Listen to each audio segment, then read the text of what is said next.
Hello students, today we are going to discuss motion part 2 of class 9th and welcome to आदि पाठशाला। इसके पहले वाला जो वीडियो था उसमें साइंस का बेसिक्स हमने बताया था, जो फिजिक्स का बेसिक पार्ट होता है, यूनिट्स, मेजरमेंट, फिजिकल क्वांटिटी क्या होती है, स्केलर वेक्टर क्या होता है या फिजिक्स क्या है, ये सारी चीज़ें वहाँ पर डिस्कस की गई थी। अब आप अपने चैप्टर के कोर पर आ गए हो, ठीक है, मतलब जो सबसे ज़्यादा मोस्ट इम्पॉर्टेंट चीज़ें हैं, ठीक है, उनको आपको समझना है इसमें। तो चलिए बिना देर किए इसे स्टार्ट करते हैं। सबसे पहले यहाँ स्क्रीन पर दिख रहा है मोशन। मोशन क्या होती है? मोशन की डेफिनेशन में बहुत सारे बच्चे कंफ्यूज हो जाते हैं कि मैं स्टेटमेंट क्या दूँ, ठीक है। तो जो स्टेटमेंट यहाँ लिखा हुआ है या आप अदर वीडियोस भी देखोगे उस बुक्स में सही स्टेटमेंट आपको मिल जाएगा, ठीक है। देखिए मोशन क्या है? Change in the position with respect to time. Change in position with respect to time, समय बदलने के साथ स्थिति में बदलाव होना, ये आप समझो।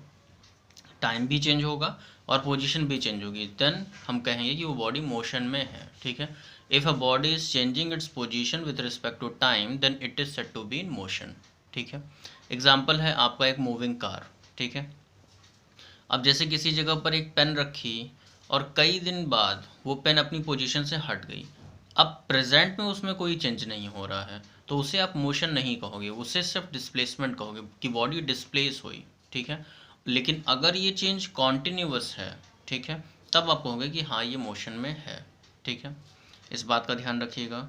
दूसरा पॉइंट, रेस्ट क्या होता है?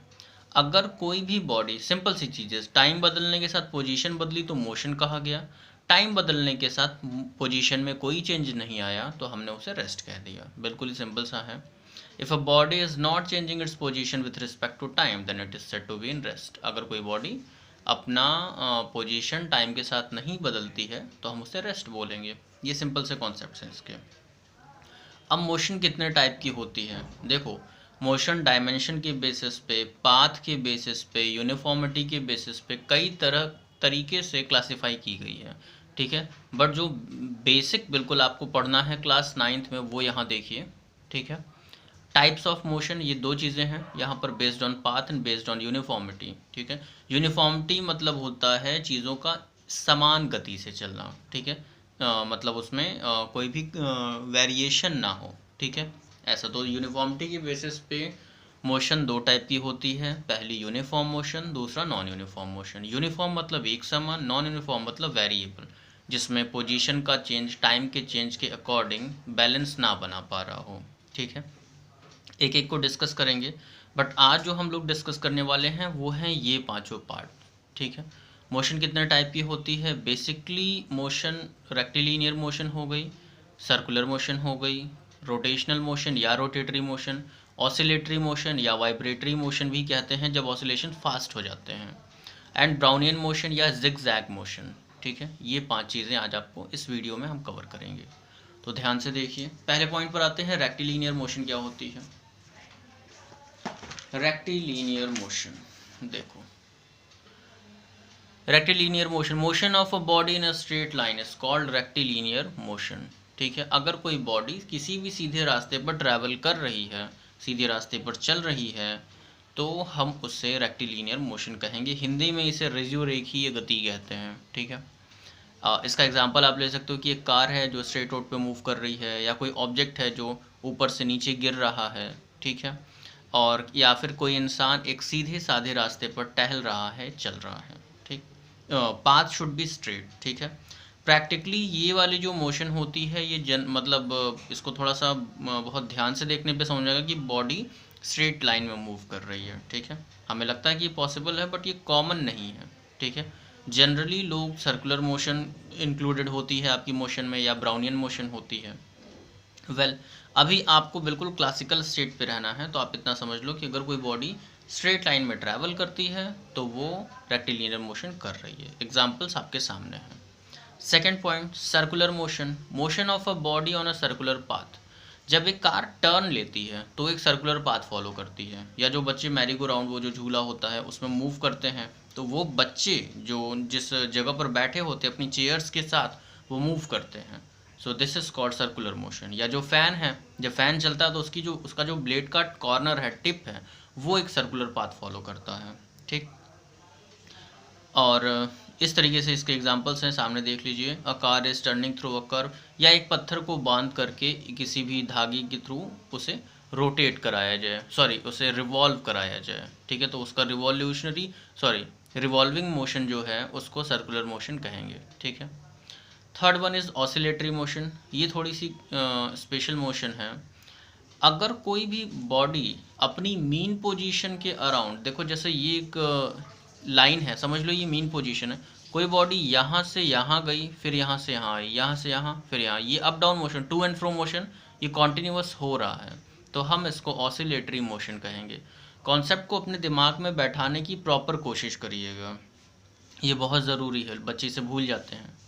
ऑसिलेटरी मोशन यही है कि it is defined as the to and fro, आगे और पीछे की motion of an object from its mean position, अपनी मीन पोजीशन के अलोंग किसी भी ऑब्जेक्ट का आगे या पीछे मूव करना, ठीक है, इसको हम ऑसिलेटरी मोशन कहते हैं। या फिर इसमें एक चीज़ और आती है कि अगर कोई बॉडी बार बार अपनी मीन पोजीशन को एक टाइम इंटरवल के बाद रिपीट करती है, तो उस मोशन को भी ऑसिलेटरी मोशन कहते हैं। इसके एग्जांपल्स में देख लीजिए,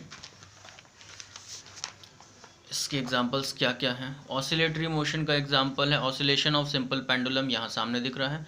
अब ये समझ लो इसकी मीन पोजीशन है, ये यहाँ से यहाँ मूव किया, यहाँ से यहाँ मूव किया, ऐसा, ठीक है, ये मीन पोजीशन का एग्जांपल हो गया। या vibrating string of musical instrument, ठीक है, कोई भी गिटार लिया, या कोई भी जो छोटे बच्चे खेलने के लिए एक गिटार लेते हैं छोटा वाला, वो वुड का बना होता है, उस पर लोहे के तार लगे होते हैं, उसको स्ट्रिंग कर दो ऐसे, उसको एक बार आप दबा दो तो वो मूव करना शुरू कर देगा, वाइब्रेशन शुरू हो जाएगा, ठीक है। या फिर स्प्रिंग का मूवमेंट हो गया, या अल्टरनेटिंग करंट अभी आपको नहीं जाननी है। अल्टरनेटिंग करंट एक नेक्स्ट केस है जो कि क्लास 10th में डिस्कस होगा। And next one is rotational motion या rotatory motion.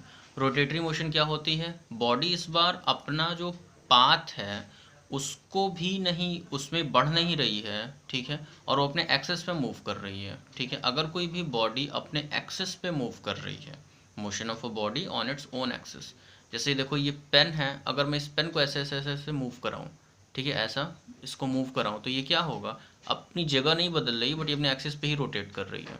So this motion is called rotatory motion. Example में आप बोल सकते हो motion of a spinning top, ठीक है। हाँ, एक चीज़ ध्यान देना, अर्थ की जो मोशन होती है, मोशन ऑफ अर्थ की दो मोशन होती है, एक वो सर्कुलर मोशन भी होती है जो सन के अराउंड मूव करती है, और एक रोटेटरी मोशन भी होती है, तो अर्थ दोनों एग्जीक्यूट करती है। तो अब आपको यहाँ कहना होगा कि कौन सी मोशन, अर्थ की कौन सी मोशन को हम रोटेटरी का एग्जाम्पल बना सकते हैं, वो मोशन जो डे एंड नाइट कॉज करती है, क्रिएट करती है, ठीक है, और जिससे विंटर, समर और रेनी सीजन आता है, वो रिवॉल्विंग मोशन होती है, ठीक है, तो वो सर्कुलर में कंसिडर की जाएगी। लास्ट वन इज, देखिए, Brownian motion. Brownian motion means random motion, ऐसी मोशन जो कि किसी भी डायरेक्शन या किसी भी डायमेंशन, जो 3D है, 3 डायमेंशनल मोशन, एक बर्ड है वो स्पेस में ऊपर भी उड़ सकती है, नीचे भी उड़ सकती है, लेफ्ट हो सकता है, राइट हो सकता है, फॉरवर्ड हो सकता है, बैकवर्ड हो सकता है, वो कैसे भी मूव कर सकती है, ठीक है। उसको आप बोल सकते हो कि ये एक जिगजैग मोशन का एग्जांपल है, या ब्राउनियन मोशन का एग्जांपल है। वन मोर थिंग, जैसे कि स्मोक पार्टिकल्स, अगरबत्ती का धुएं के जो पार्टिकल हैं वो रैंडम डायरेक्शन में मूव करते हैं, ठीक। या फिर भीड़ अगर चल रही है किसी भी जगह पर और उस पर किसी का कंट्रोल नहीं है, तो वो कोई पैटर्न फॉलो नहीं करेंगे, ठीक है। मोशन विदाउट एनी पैटर्न, उसे हम ब्राउनियन मोशन कहते हैं। या एक ड्रंकन मैन, एक शराबी, ठीक है, वो नशे में होगा तो कैसा भी मूव करेगा। तो बस ये पांचों चीज़ें आपके दिमाग में आ जानी चाहिए। इसके नेक्स्ट वीडियो में हम लोग डिस्प्लेसमेंट, डिस्टेंस और यूनिफॉर्मिटी के बेसिस पे मोशन का क्लासिफिकेशन डिस्कस करेंगे। तब तक के लिए प्रैक्टिस करते रहो और स्टडी करते रहिए प्लीज़, ठीक है। आज का वीडियो हम लोग यहाँ पर एंड करते हैं। थैंक्स।